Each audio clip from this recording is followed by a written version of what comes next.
Bismillah. Bismillah. Assalamualaikum warahmatullahi wabarakatuh. Perkenalkan, nama saya Gilang Septaji dari kelas karyawan dengan NIM 4122011039 dengan mata kuliah Perancangan Arsitektur 1. Dosen pembimbingnya adalah Bu Suci. Nah, tujuan saya membuat video ini adalah untuk mengikuti persyaratan agar bisa menyelesaikan UAS saya. Jadi di sini saya akan menjelaskan dan mempresentasikan hasil villa saya yang sudah saya buat dari beberapa bulan yang lalu.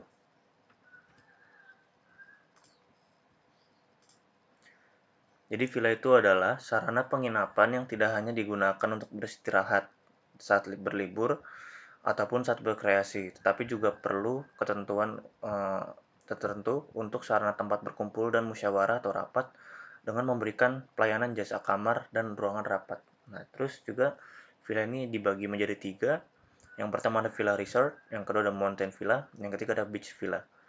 Nah, untuk villa resort seperti villa pada umumnya merupakan villa yang dibangun di daerah tempat-tempat wisata, sedangkan mountain villa adalah villa yang terletak di daerah pegunungan, sedangkan beach villa itu villa yang terletak di daerah pantai. Nah, berikut adalah karakteristik villa yang baik. Nah, terus juga pada bentuk bangunan, mungkin bangunan villa dan bentuk rumah itu terlihat cukup sama, namun berbeda. Sekilas rumah dan villa tampak secara fisik sama persis dari segi bangunan, juga ada rumah yang desainnya seperti villa. Memang villa merupakan rumah, namun yang membuatnya berbeda dengan rumah biasa adalah yang pertama itu villa digunakan untuk tempat menyendiri, baik itu seorang diri maupun bersama-sama dengan keluarga. Sedang yang kedua, villa tidak digunakan atau didiami setiap saat seperti rumah, melainkan hanya digunakan pada saat-saat tertentu. Dan yang ketiga, villa ini harus memiliki tingkat kenyamanan yang lebih tinggi dibanding rumah pada biasanya. Nah, berikut studi literatur saya. Saya di sini akan membandingkan dua villa. Yang pertama ada Villa Maidla Nature. Seperti ini contohnya. Di sini fasilitasnya ada kamar tidur, ada pantry, ada kamar mandi. Villa ini juga terinspirasi oleh alam liar, terus juga tempatnya ada di tepi rawa. Nah, saya mengambil konsep villa saya itu dari material yang ada di sini. Selanjutnya adalah Villa Tonden. Nah, Villa Tonden ini sama seperti Villa Maidla yang tadi, cuman di sini agak lebih besar. Yang pertama ada 2 kamar tidur, 2 pantry, 2 kamar mandi, 2 ruang tamu, 2 ruang makan, ada loteng, juga ada teras gitu. Nah, terus dari konsepnya juga sama, menggunakan finishing kayu dan juga kaca. Saya juga mengambil beberapa ide uh, dari Villa Tonden ini. Nah, untuk perbandingannya, kalau Villa Tonden itu ruangnya lebih terbuka sehingga dapat berkumpul dengan keluarga, sedangkan Villa Maidla ini sangat menjunjung privasi karena ruangannya itu hanya sedikit sehingga pengguna hanya dapat memaksimalkan fungsi setiap ruang. Terus juga untuk konsepnya dari Villa Tonden sendiri itu natural tapi terlihat clean. Jadi ya, terlihat luas, sedangkan pada Villa Maidla itu natural namun kelihatan mewah dengan warna coklatnya. Untuk Villa Tonden itu bisa digunakan lebih dari 2 orang atau kita bisa sebut berkeluarga, sedangkan Maidla hanya bisa digunakan oleh 1 pasangan. Nah, sekarang adalah villa saya dari sebuah research yang saya ambil dari golf. Nah, untuk konsepnya saya mengambil konsep yang sama seperti studi literatur saya dari Villa Tonden dan Villa Maidla, yaitu adalah natural. Nah, sebuah konsep arsitektur yang menyatukan sebuah desain dengan kesatuan atau perpaduan alam. Dan contoh penerapannya adalah kita harus menggunakan material-material yang bersifat alami dan juga memanfaatkan sirkulasi baik itu cahaya, baik itu angin semaksimal mungkin. Nah, prinsip arsitektur natural ini ada 8 poin. Yang pertama ada building as nature, yang kedua ada continuous present, yang ketiga ada form follows flow, yang keempat ada of the people, of the hills, of the materials, youthful and unexpected, dan yang kedelapan living music.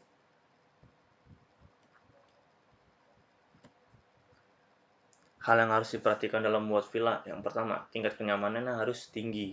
Nah, yang kedua, sifat privasi bangunan terhadap pengguna, jadi harus memiliki sifat privasi. Yang ketiga, memaksimalkan luas bangunan yang kecil. Yang keempat, memadukan desainnya terhadap lingkungan sekitar. Untuk analisa pengunjungnya, ini bisa ditunjukkan kepada keluarga, pasturi, ataupun milenial.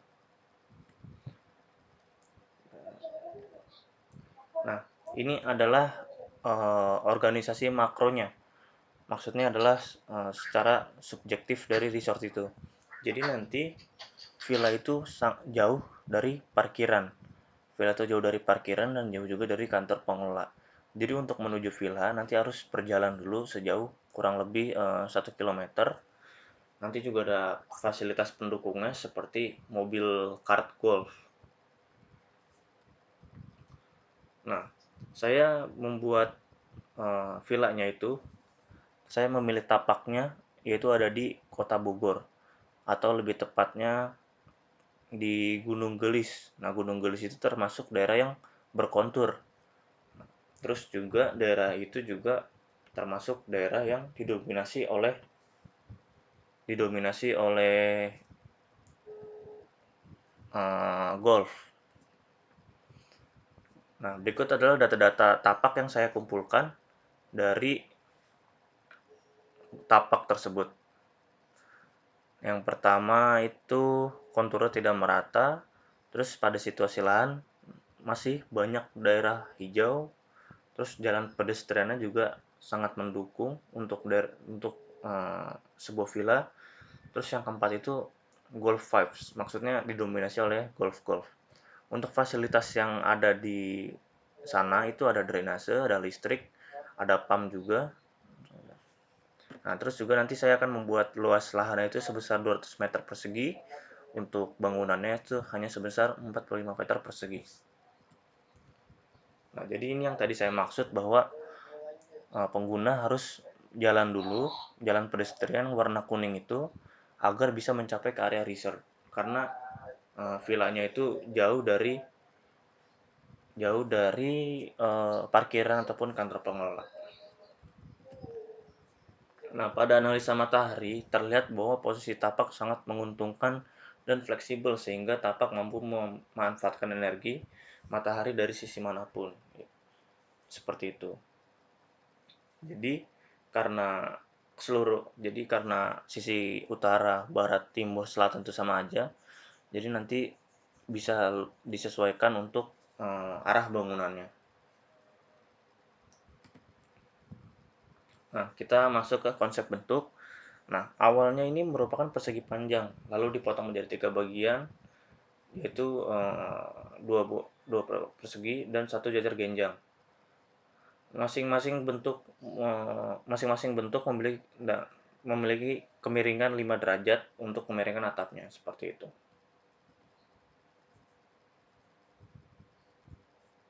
Ini adalah materialnya. Saya menggunakan finishing kayu, sedangkan untuk kacanya itu menggunakan tinted tempered glass supaya tidak mudah pecah, yang pertama. Yang kedua, memang kalau pecah itu kacanya nggak berantakan ke mana-mana. Untuk struktur atapnya saya memakai seperti ini. Terus juga untuk tapaknya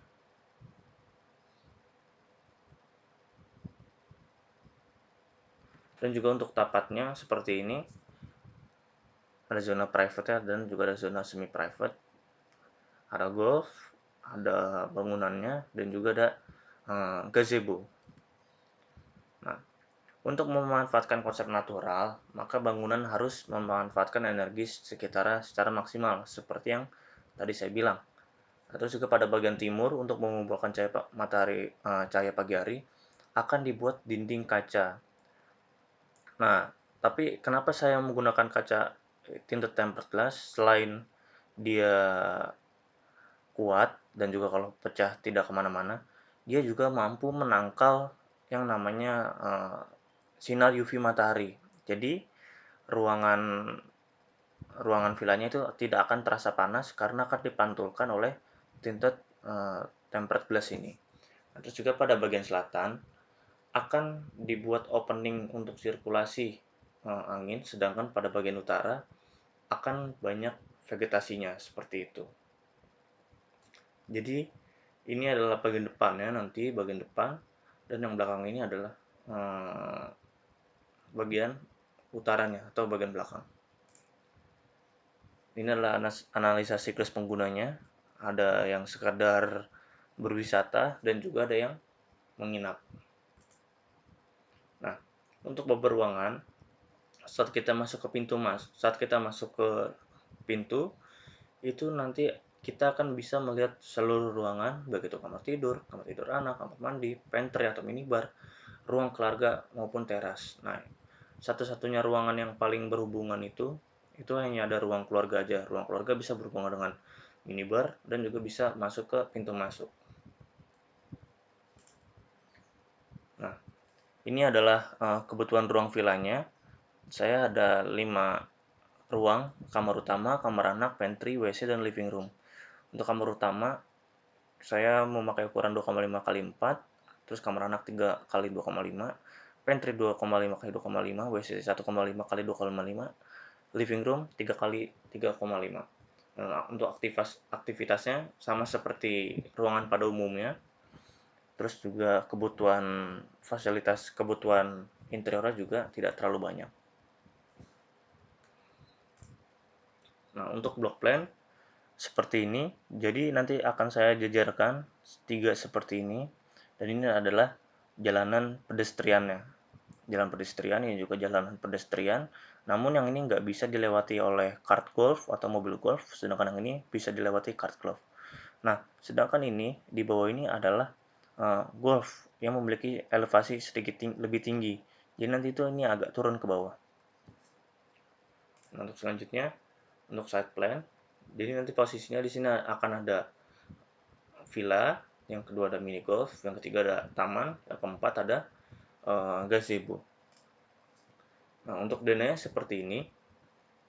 Di sini saya menggunakan ada berapa ruang ya? 1, 2, 3, 4, 5. Di sini ada 5 ruang. Dan di sini yang pertama di sini ada kamar tidur utama, yang kedua ada kamar tidur anak, yang ketiga ada WC, yang keempat ada pantry atau bisa kita sebut minibar, yang kelima ini ada living room. Nah, kenapa pantry dan living room ini saya gabung? Itu agar kesana itu biar lebih luas juga, terus juga untuk kepentingan estetika dari sisi luar. Jadi kan ini ada kaca, ini adalah kaca, jadi setiap orang yang melihat itu akan melihat interior dari villa tersebut. Untuk tampaknya seperti ini. Puncak paling tingginya adalah 5,1 meter. Untuk tampak belakangnya dan tampak samping, ini adalah kaca di kamar tidur utama. Nah, ini adalah potongannya. Jadi di sini nanti ada kamar tidur utama, terus di sini kamar mandi, ada terasan, terus di sini juga ada minibar atau pantry-nya villa ini. Nah, begitupun di potongan B akan ada kamar anak. Nah, kamar anak ini bisa dibilang unik ya. Jadi dia memakai sistem kamar tidur tingkat. Jadi akan ada 2 kamar tidur. Yang pertama ini, yang kedua juga ini yang di atas. Nah, ini adalah tampak samping dari kamar tidur utama. Nah, berikut adalah perspektif mata burung. Nah, jadi di sini akan didominasi oleh warna coklat dan juga kaca. Nah, coklat ini adalah finishing kayu yang tadi saya bilang, sedangkan yang biru ini adalah kaca. Nah, ini adalah perspektif mata burung yang kedua atau lebih jauhnya seperti ini. Nah, ini adalah perspektif mata manusia. Tampilannya akan seperti ini.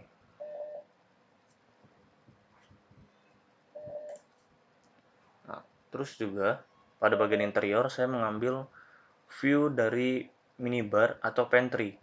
Jadi nanti di sini ada minibar, lalu ada meja makan yang bisa ditempati oleh 4 orang. Sisanya di sini ada 60 cm. Jadi masih bisa bergerak lanjut. Sorry. Aduh. Nah, seperti itu. Nah, untuk rangka atapnya ini saya di sini menggunakan rangka atap kayu.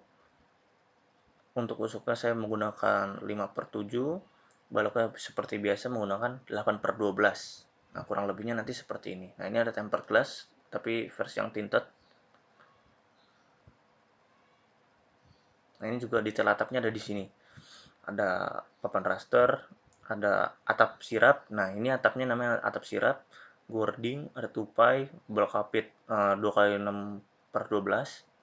Balok sokong itu 8/12, balok sokong lagi ada 8/12. Nah, untuk ini rencana pondasi, ini salah ya. Ini adalah rencana pondasinya. Rencana pondasi batu kali. Untuk sloofnya saya di sini menggunakan ukuran umumnya yaitu 15x20. Untuk pondasinya itu saya tingginya itu menggunakan tinggi 70 cm dan lebarnya itu kurang lebih 90 cm, seperti itu. Nah, 70 cm itu belum termasuk unstamping. Jadi total kedalamannya adalah 1 meter persis. Nah, ini untuk detail sloof, detail kolom, dan detail baloknya. Di sini saya menggunakan 15x15, 15x15 ini. Ini 15x20. Nah, berikut adalah gubahan masa saya. Jadi ini gubahan masa tapi hanya bangunan saja. Nanti sini ada side plan, ada golf. Di sini ada gazebo. Di sini ada taman juga. Nanti terlihat seperti ini. Nah, jadi kan agak sinkron tuh. Jadi di sini ada golf, ada taman, dan juga ada gazebo. Nah, nanti gazebo seperti ini. Sebenarnya gazebonya itu ada interiornya, cuman eh, karena keterbatasan saya, jadi saya tidak membuat interiornya seperti itu. Nah, untuk lebih jelasnya ini, nah, mungkin itu saja yang bisa saya sampaikan pada presentasi kali ini. Mungkin masih banyak kekurangan juga pada villa saya. Eh, Mohon dimaafkan kurang lebihnya. Saya kira cukup sampai di sini. Assalamualaikum warahmatullahi wabarakatuh.